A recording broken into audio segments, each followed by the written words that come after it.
I live to party.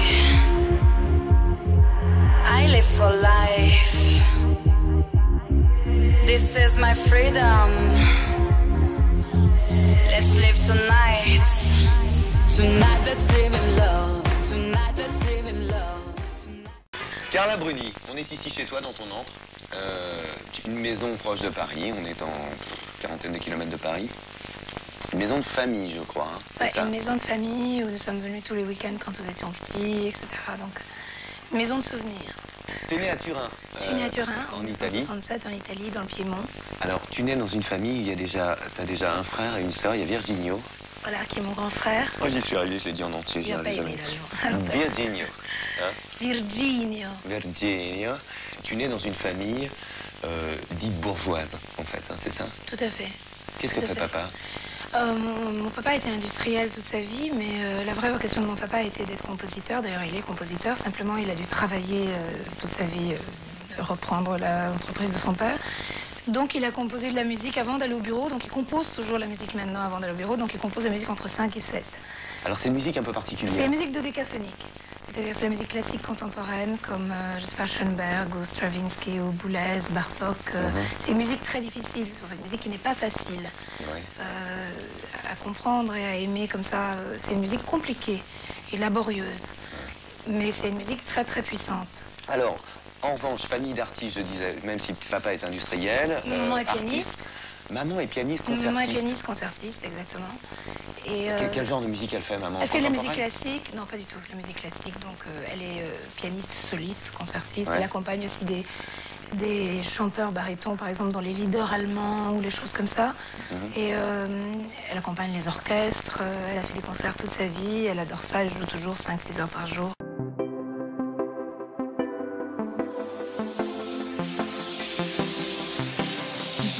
Make me feel right, make me feel nice, make me feel like I'm in paradise. You make me feel right, make me feel nice. I hope you realize you are my hero, my love. J'ai eu de la chance j'ai eu de la chance que mes parents soient artistes parce que ils étaient beaucoup plus libres que leur milieu social habituel, qui en plus à Turin est encore plus renfermé, encore plus difficile. Donc j'ai eu beaucoup de chance. Et d'abord, j'ai eu des parents qui m'ont laissé faire toujours ce que je voulais par rapport à ça. Puis le fait que ce soit des artistes, ça leur donnait une fantaisie. Ils m'ont jamais jugé, ils m'ont jamais embêté pour toutes les choses que j'ai fait, qui n'étaient pas souvent, qui n'étaient pas toujours parfaites. Si j'avais eu un papa vraiment notaire ou vraiment dans la bourgeoisie, je pense que ça se serait moins bien passé. Il te considère comme une artiste? Non, absolument pas. Mais non, je pense pas qu'il me considère comme une artiste. Ça te gêne? Non, parce que je ne suis pas une artiste. Ça me gênerait qu'il me considère comme une artiste. Ça me gênerait qu'il pense que je sois une artiste, puisque je n'en suis pas une. Mais, hein? Tu penses pas être une artiste? Non, je pense pas être une artiste. Sinon, je serais une artiste. C'est-à-dire une chanteuse, une comédienne, une actrice, je pense pas que pour être une artiste, il faut simplement le talent de ça, de la musique ou du dessin ou de l'écriture. Je pense qu'il faut aussi la nécessité de ça, c'est-à-dire Je pense que les artistes sont des gens qui ne peuvent pas faire autre chose que ce qu'ils font, qui se libèrent dans ça. Moi, c'est plutôt le contraire. Je veux dire, j'ai le trac très facilement. C'est pas quelque chose qui me libère du tout. Je ne pourrais absolument pas être actrice, je pense. Je pourrais pas vraiment être chanteuse. Peut-être je pourrais écrire, parce que c'est quelque chose de moins lié à l'image, de moins lié au regard des autres. Mais plus intérieur et plus solitaire aussi. Mais je ne pense pas du tout... je pense avoir un esprit artistique, mais... Enfin, j'ai peut-être la liberté des artistes, mais je ne suis pas une artiste dans la pratique du tout, du tout, du tout. Est-ce que tu penses que l'ascendance de ton signe y fait quelque chose? J'ai appris que tu étais Capricorne, ascendant Capricorne, je n'y connais rien oui, du tout en astrologie. Tu n'y connais rien? Donc, Non. Alors les Capricornes, non, il y a énormément d'artistes Capricornes. Mais les Capricornes sont des gens qui ont tendance à être arrivés sur Terre. Donc effectivement, peut-être l'ascendant Capricorne me double, me cloue avec des... peut-être si j'étais, je sais pas, Verseau, ou je sais pas. Je connais assez peu l'astrologie aussi. Bon, d'accord. Bon, aucun intérêt. Non, je le citais comme ça, je pensais que pour savoir je trouve que l'astrologie a beaucoup d'intérêt, mais il y a beaucoup de gens qui le font mal, tu vois. Donc ça gâche un peu, c'est comme le mariage. Ça enlève un petit peu La Le beauté sens du pour geste. non, la beauté du geste, oui, pour le mariage en l'occurrence, mais pour l'astrologie, il y a tellement de charlatans qu'on n'y croit plus. Mais la vraie astrologie, à mon avis, est quelque chose d'intéressant. Pourquoi tu dis comme le mariage? Alors je dis comme le mariage parce que j'ai l'impression que le mariage est mal fait par beaucoup de gens. Tous ces gens qui se marient 10 fois. C'est-à-dire qui se marient après être allés au restaurant une fois, pratiquement, c'est un peu ça. Donc le vrai mariage, l'ancien mariage, le mariage pour construire, le mariage, pas de raison, mais je veux dire, pas le mariage de passion, n'existe plus. C'était ce mariage-là qui marchait, c'était le contrat. Le nouveau mariage, c'est-à-dire mélanger contrat et passion, ne marche pas. Ça veut dire que la passion n'a pas besoin d'un contrat et que quand on la met sous contrat, elle meurt. Et si on se marie pour elle, on perd la raison essentielle. Let's live tonight. Tonight, let's live in love. Tonight, let's live in love. Tonight, let's live in love. Let's live tonight. Tonight, let's live in love. Tonight, let's live in love. Tonight, let's live in love. Let's live tonight. I feel so alive. Vis toujours plus haut. Suis-moi sur le tempo. I feel so alive. If you wanna know, baby, come, let's go.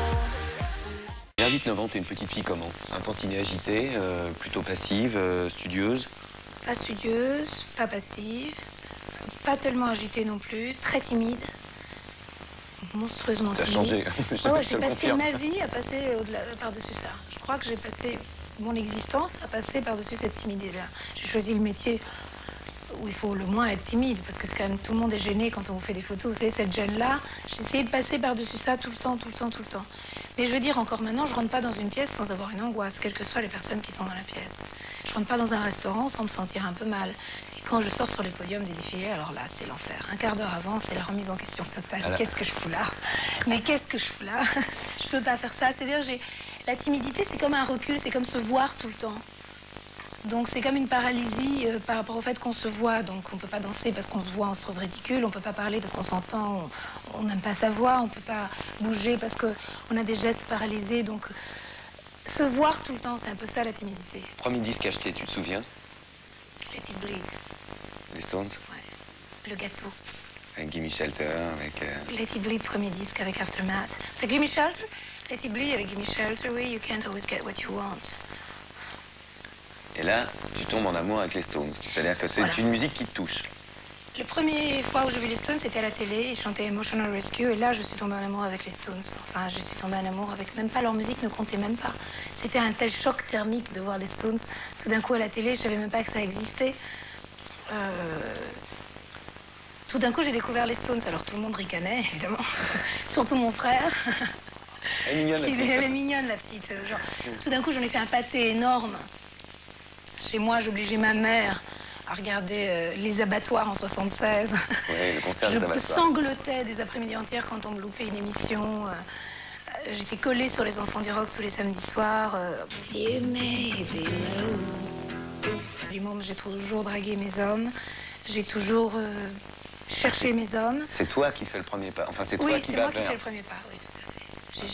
On ne m'a jamais fait la cour. On me fait la cour après. Let's live in love.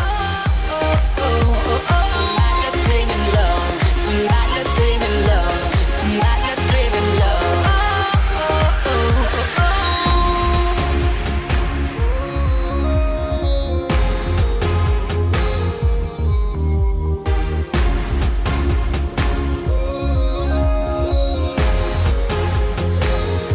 Set us free. Please believe. 14-15 ans, donc les booms, l'école ça marche comment? T'es dans l'école Bien. italienne? Moyenne, non? Pas Non, mal? bien, normal. Normal. Bien, grosse mémoire. Donc, j'ai utilisé ma mémoire tout le temps, tout le temps, tout le temps. Pas une intelligence forcenée, mais une immense mémoire. Donc, donc l'air intelligente. C'est un peu ça. Donc, Faut grosse t'avouer, faut te mémoire. pardonner, je t'ai dit, donc Donc, faut te pardonner. faut t'avouer, faut te pardonner. Donc, un mois avant la fin de l'année où j'allais redoubler, petit travail intensif et passage facile. Bien, donc des facilités, forcément. Oui. Tu penses à quoi? Je te parlais tout à l'heure, j'avais fait une erreur dans le temps, de ce rêve que tu avais en regardant le Mont Valérien et en te disant, tu rêvais. Tu rêvais de ce que tu serais plus tard, un peu plus tard. Je rêvais de toutes ces choses que j'ai vues maintenant et qui sont devenues très dérisoires dans ma vie maintenant. Mais je rêvais de voyager. Je voyais passer les avions entre les tours de la Défense. Alors j'imaginais que la Défense était New York. Déjà, je rêvais de New York. À cause de tous les disques, justement, de tous les films, de toutes ces choses-là. Je rêvais de New York, je rêvais de partir, je rêvais d'être mannequin. Et donc je me disais, je serais mannequin, je serais dans cet avion. Pourquoi mannequin? Pour pouvoir être dans l'avion. D'accord. Et par raison pratique. Non, je suis pas mannequin par rêve absolu. Mannequin surtout parce que, oui, ça fait rêver quand même d'être mannequin quand on est une jeune fille, quoi. Rêve de liberté, d'indépendance, d'argent, de succès, des choses comme ça. On rêve tous de ça. Ou... Tu voulais montrer ça à qui? Tu voulais prouver à qui? À ton avis? À toi? Moi. Tes parents, non? Non, pas mes parents. Pour mes parents, ça compte pas. J'ai des vrais parents qui se moquent complètement que je sois une demi-vedette ou... C'est une très belle réponse. Une violoniste, je sais pas. Mes parents... J'ai jamais rien eu à leur prouver parce que ils m'ont tellement aimé. J'ai eu à leur prouver que j'étais moins bien que ce qu'ils pensaient, surtout. Par souci de justesse, mais... Non, c'était à moi-même, moi-même. Je voulais faire, quand même, des choses toute seule.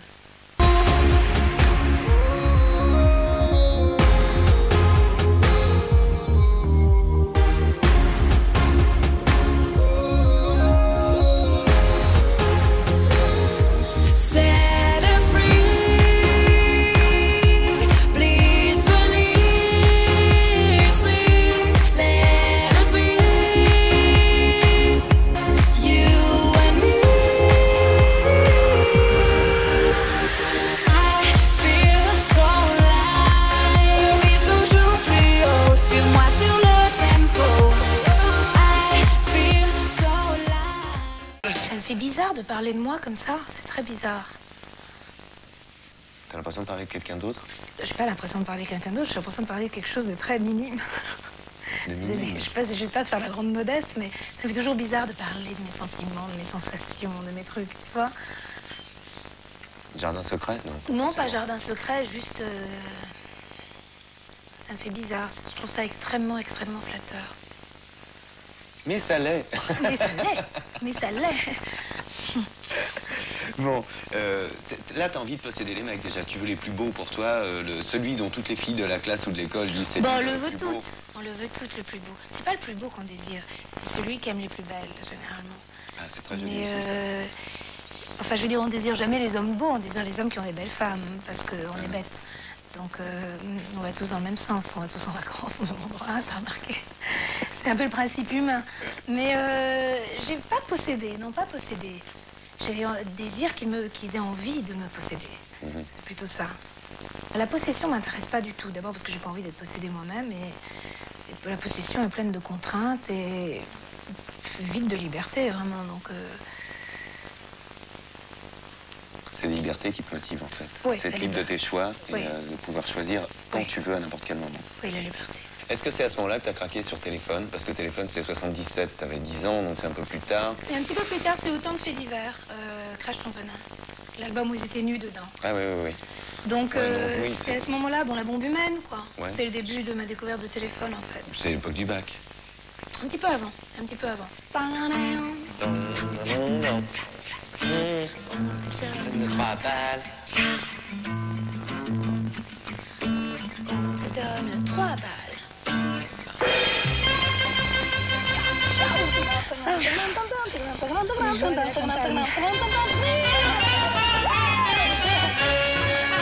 Les bois sont sublimes en ce moment, n'est-ce pas? Qu'en pensez-vous, cher ami?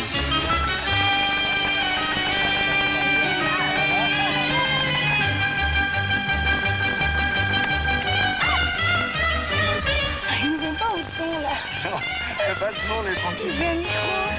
Tes passions en littérature, tes passions dans les bouquins, c'est quoi? Parce qu'il semblerait, j'ai lu quelque part, que il t'arrive parfois, vu que tu voyages énormément, d'avoir toujours des bouquins sur toi. Toujours des bouquins sur moi, parce que les voyages sont longs, les trucs, c'est pénible d'être dans un avion pendant 10 heures ou 9 heures.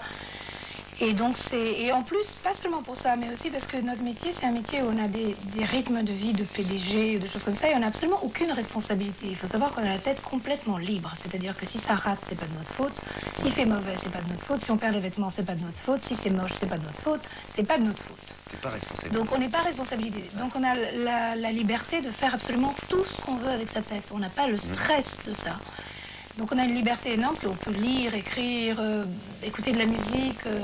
On a simplement besoin d'être disponible au moment précis et c'est relativement superficiel comme disponibilité. Donc même quand on travaille, on peut penser à des tas de trucs. Alors c'est quoi tes bouquins, par exemple, tes lectures préférées? Mes lectures préférées, c'est tout. Alors c'est complètement éclectique. Je ne lis pas les choses extrêmement difficiles, sérieuses et intellectuelles. Bon, je ne lis pas les choses historiques, économiques, politiques. Je suis complètement en dehors de tout ça. C'est comme si ça ne me touchait pas du tout. Je regrette d'ailleurs. Ouais. Mais je lis tout ce qui est tout. Ça va de Maupassant en passant par Oscar Wilde. Je lis les Agatha Christie. J'adore Sherlock Holmes. Je lis les Italiens, Dino Buzzati. Je lis tout. Là, ça me vient pas après. Il faudrait faire une liste très longue. Je lis de tout. T'écris un peu, non? Pas vraiment, un petit peu, ouais, des lettres facilement. J'écris des lettres facilement. Entre écrire une lettre et écrire un livre, il y a une grande différence. Mais t'es productive? J'écris facilement. J'écris facilement. T'es productive, c'est là que tu peux faire 2, 3 pages, 4 pages? Oui, tout à fait. Facilement. Mais est-ce que c'est bien? Ça, je peux les faire. Dis donc, on parlait d'imagerie tout à l'heure dans cette enfance, enfin ton enfance ou ton adolescence. Qu'est-ce qui t'a marqué, par exemple, au cinéma? Je crois que le cinéma qui m'a marqué le plus, c'était le cinéma du début, cinéma de Frank Capra, de Charlie Chaplin. Et après, j'ai découvert toutes les choses actuelles, les choses de maintenant, ou les choses américaines, Martin Scorsese, etc. Et chez les actrices, les comédiennes, est-ce que certaines, par exemple, te faisaient une impression incroyable, enfin, oui, développer toujours, un sentiment Toujours. J'ai un grand amour pour Marilyn Monroe, Brigitte Bardot. J'adore Marilyn Monroe, j'adore Brigitte Bardot, j'adore ces femmes. Je les adore comme un homme, quoi. Je les trouve magnifiques, attirantes. Elles me font presque frissonner. Je veux dire, j'ai pas de désir, évidemment, sexuel ni sensuel, mais je les aide sensuelles, oui. Je trouve que c'est des femmes extrêmement désirables. Je comprends vraiment que les hommes soient fous de ces femmes. Puis c'est des femmes malheureuses. C'est toujours des femmes qui ont vécu des vies de drame et qui ont payé ça. J'aime beaucoup Audrey Hepburn aussi, parce que je trouve que c'est une actrice qui est une espèce d'actrice grande dame, un peu comme ça, une classe extraordinaire. J'ai beaucoup aimé la fin de sa vie, ce qu'elle a fait. Je trouve que c'est logique de faire ça quand on est dans cette position-là. D'aider les enfants, de faire de son mieux pour utiliser son nom d'une manière un petit peu plus... J'adorais Audrey Hepburn, j'adorais son élégance, sa mutinerie. Mutinerie, on dit pas, elle était très mutine. Mais enfin, Marilyn et Brigitte Bardot essentiellement. Puis j'adore Marlène Dietrich aussi, pour la construction d'elle-même. À 17 ans, tu sais ce que tu veux faire ou pas? Non, à 17 ans, j'ai une vague idée confuse de la vie et en tout cas du futur, parce que je suis tellement prise par ce qui m'arrive, toutes ces choses merveilleuses, les garçons, la rigolade, la musique, l'école, tout ce futur devant, c'est comme une espèce on est toujours un peu haletant, essoufflé de ça. Donc j'avais aucune direction. Je voulais quelque chose qui brille, mais j'avais aucune direction. Je savais que je voulais quelque chose qui brillait aux yeux des autres. Ouais, ça avait besoin de briller pour les autres. Voilà, peut-être. Make me feel free, release me, dance with me, take me to ecstasy. Make me feel free, release me, dance with me, take me to ecstasy. Ecstasy, ecstasy, ecstasy, ecstasy, ecstasy, ecstasy, ecstasy. Carla, on est ici au showroom de Chantal Thomas, qui est un endroit que tu connais bien, on va en parler dans un instant, parce que c'est ton premier défilé que tu as fait ici même, dans cet endroit-là, sur ce podium. Enfin, le podium partait de là-bas à ce moment-là, mais c'est exactement ce... Il y avait un toboggan et une piscine ici, c'est ça? Exactement, les gens nageaient, et en même temps notaient les modèles. Ça devait être très joli. C'était sympa. Bon, tu m'as dit on va aller chez Chantal Thomas, donc coup de cœur, forcément affaire de cœur, on va en parler dans un moment. Cela dit, nous on est à une période où tu as 18 ans, et tu décides, tu as passé ton bac, et tu vas glandouiller une petite année. Bon, voilà. T'es en architecture, histoire de l'art. Voilà. Bonbon, paf paf. Une manière de dire, hein, c'est vraiment... Ouais. Tu glandouilles un peu. Je glandouille, c'est agréable de glandouiller à cet âge-là, c'est même presque indispensable si on peut. Ouais. C'est l'âge où la glandule est supportable. Oui, c'est ça. T'as pas encore d'inquiétude vraiment d'angoisse existentielle.